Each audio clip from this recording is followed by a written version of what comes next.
It's really a true joy to be here tonight,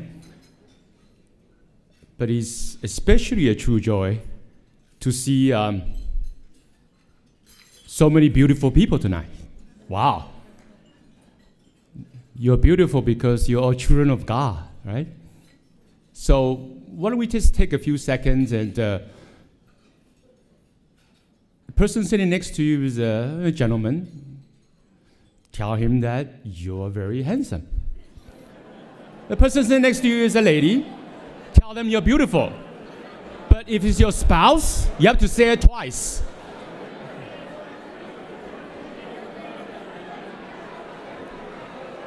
Wow.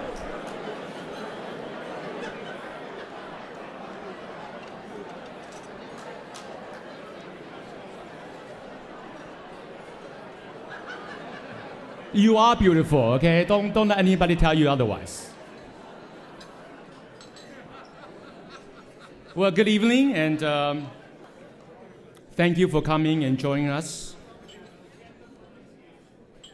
It is really truly an honor for me to present to my friend, Chancellor Jim Block, and UCLA, the Committee of 100 U.S. and China Advancement Award. But before I summarize the reasons this award is so richly deserved, I would like to impart why the university's work has been so critically important. Our two countries, the United States and China, are the world's two largest economies. But our countries also have distinctive, different cultures, history, daily practices, and habits. So how do we promote peace and prosperity between our countries? I think the answer is through education.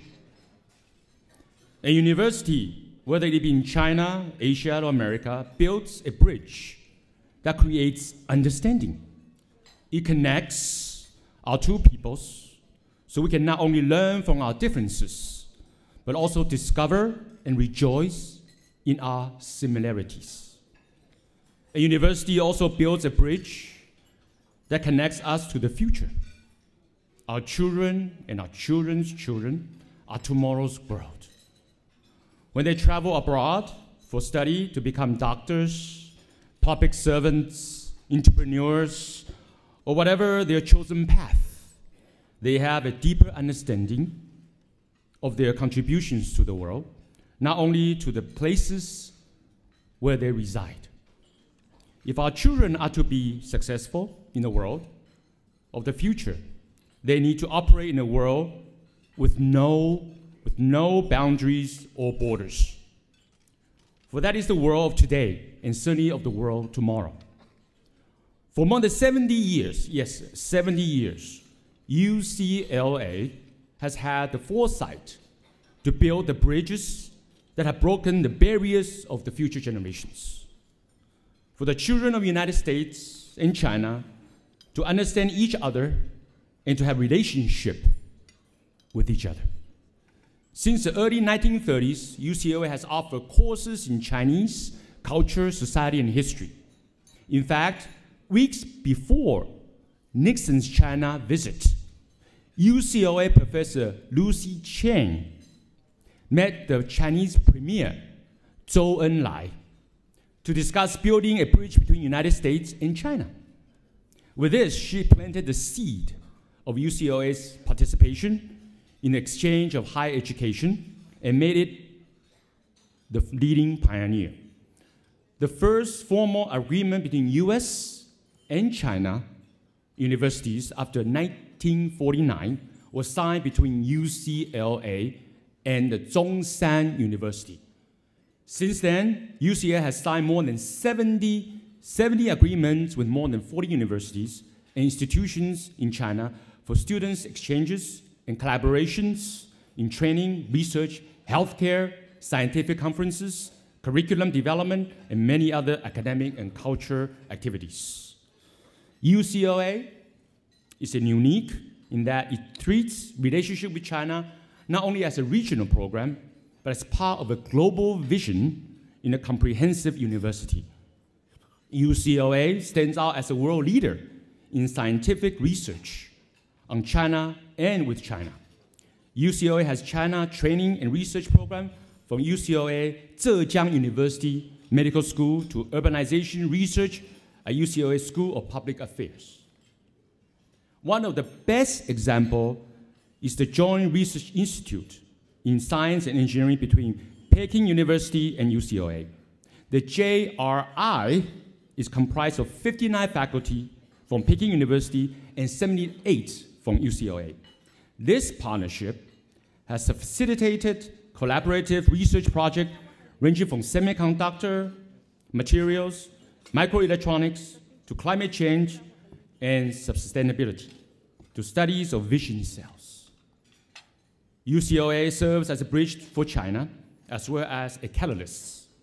UCLA's Asian American Studies Center holds research on Chinese American history, culture, and social issues that span 4 decades. It's also published the US-China Media Brief, which provides fair and balanced perspectives on major political, economic, and cultural issues in the United States and China. In fact, right before the Beijing Olympics, there were 25,000 of this US-China Media Brief given to more than 25,000 reporters. UCLA not only meets the growing undergraduate-graduate demand for knowledge about China with Center of Chinese Studies and the center's 30 faculty, but it also offers more than 3,500 content courses on China in an average year. Furthermore, the UCLA East Asian Library is one of the 10 largest in North America, and its Chinese collection is the largest in Southern California. UCLA plays an important role in training from kindergarten to mid-career professionals. Actually, the Anderson School of Management provides training to high-ranking government officials, to hospitals, presidents from China.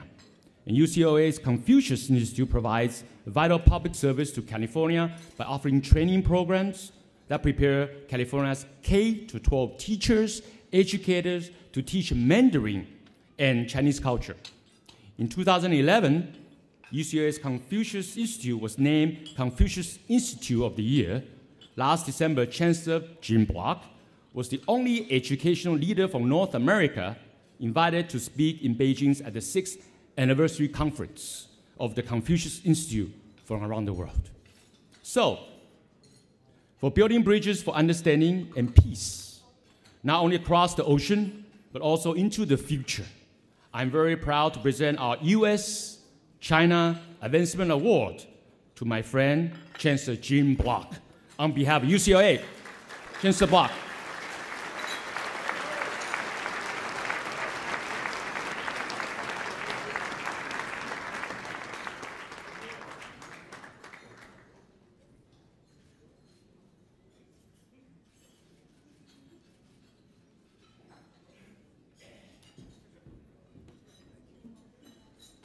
Thank you, Walter, and good evening, everyone. So let me first by saying my sincere thanks to the Committee of 100 for this special honor tonight. And I'd like to try to say this in Chinese, and I'm using an expression that literally means thank you 10 parts. But in English, perhaps we'd say heartfelt thanks. 十分感谢. Or given the occasion tonight, maybe I should say thank you in 100 parts. 百分感谢. This is a tremendous honor, which I'm proud to accept on behalf of the dedicated faculty, staff, and students of UCLA. This is an honor for UCLA. I'm proud to accept it. As Walter mentioned, UCLA has been advancing US-China relations for many decades. So in receiving the award, I really stand on the shoulder of giants on our campus, spanning many disciplines over a very long period of time. Many of these giants are here this evening. Leaders of several of our programs and institutes have been working hard in recent years, not just in advancing US-China relations, but really, in a sense, turbocharging those relations.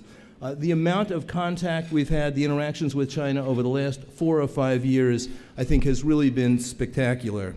So I want to say many thanks to my colleagues, Shishi, to my friends and colleagues at UCLA who are here tonight, and including my wife, Carol, and the many others on campus who have worked tirelessly for many years building these important bridges with China. Walter was also kind enough to mention the 6th anniversary conference of the Confucius Institute this past December. The theme of that conference was the next 10 years. So I took the opportunity in my remarks when I visited China to quote a Chinese proverb that seems particularly well suited for the occasion. And I'd like to share that with you tonight because I think it speaks eloquently about our common purpose. Shi Nian Shu Mu, Bai Nian Shu Ren. I hope I said, if you're planning for 10 years, plant trees. If you're planning for 100 years, educate people. That proverb suggested the idea of presenting Madame Shu, Director General of Hanban, with 3 friendship trees, which I was delighted to deliver personally to her when I visited. And that really was in a celebration of their anniversary and our upcoming anniversary at UCLA in 2019. And I must say, Madame Shu just visited recently, brought a picture of those trees, and she mentioned it's taking a lot of work to take care of our 3 trees, which are sequoias and eventually will grow to a very, very big tree. So I think this proverb fits the occasion perfectly. At that time, I proposed one additional line to this proverb. I said, if you're planning for prosperity, build friendships. If you plan for prosperity, build friendships. And that's really the bottom line. That's what we've been doing at UCLA for many years, and we must continue to do that for years ahead. This is critical because, as it's been said tonight, this really is a central relationship for the United States. It's certainly going to be the relationship for the 21st century between our countries. We have a vital interest in making sure that this relationship is respectful, productive, peaceful. So in this award for recognition by the Committee of 100, it certainly gives me a boost and reinforces our determination at UCLA to redouble our efforts to make certain that our China relationships continue to bear fruit in the years ahead. We have phenomenal opportunities in China, all universities in the US do, for student exchange, research. We must take advantage of those to the benefit of Chinese universities, to the benefit of American universities, and to the benefit of all of our people. Thank you very much for this award.